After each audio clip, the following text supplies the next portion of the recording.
One aspect of collective access for all is the idea of inclusion. The pie graph presented in this video is based on the ideas from the book Managing Diversity in Today's Workplace, 2012.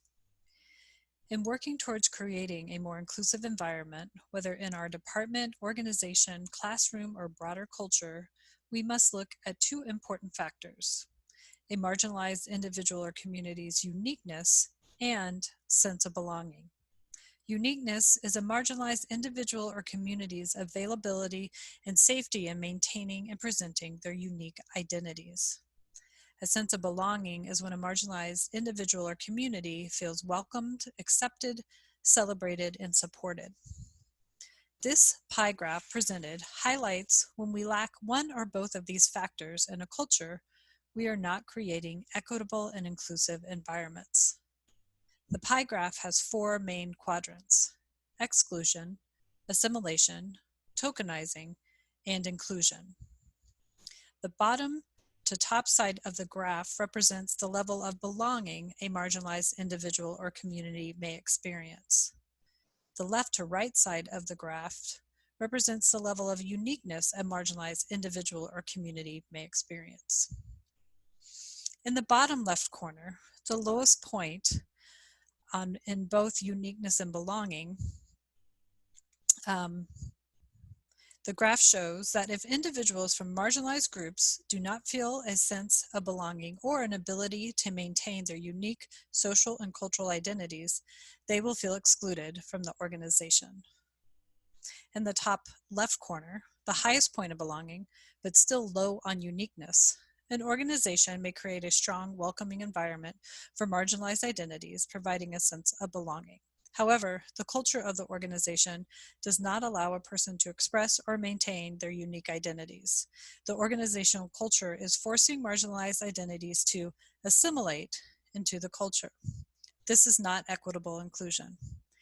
Examples of this may be welcoming a new gay colleague into a department and letting him know the organization does not discriminate. However, anytime the new employee brings up his partner or kids, members of the organization ignore, dismiss, or recenter themselves in the conversation.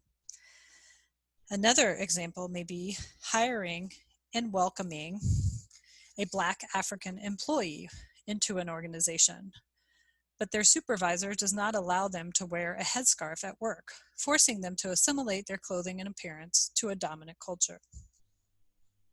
In the bottom right corner, the highest point of uniqueness but lowest point of belonging, an organization may highlight and overemphasize an employee's unique marginalized identity, but not provide a welcoming environment. The culture of this organization can make marginalized identities feel tokenized and only seen for their identity. This is not equitable inclusion. Examples may be hiring a woman to be on an all-male research team.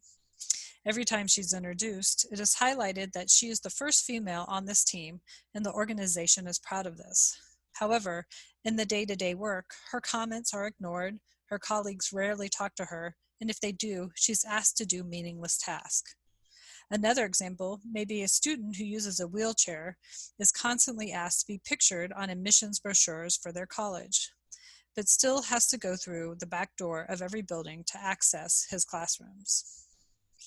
Many marginalized and oppressed individuals and communities may feel a mixture of exclusion, assimilation, and tokenizing in an organization that cultivates and expresses dominant behaviors, beliefs, and supports the status quo.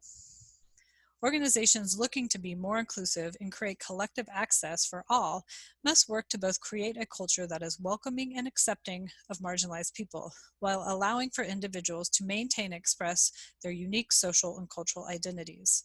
This is represented in the top right corner of the graph, the highest points where people feel a sense of belonging and ability to maintain their uniqueness.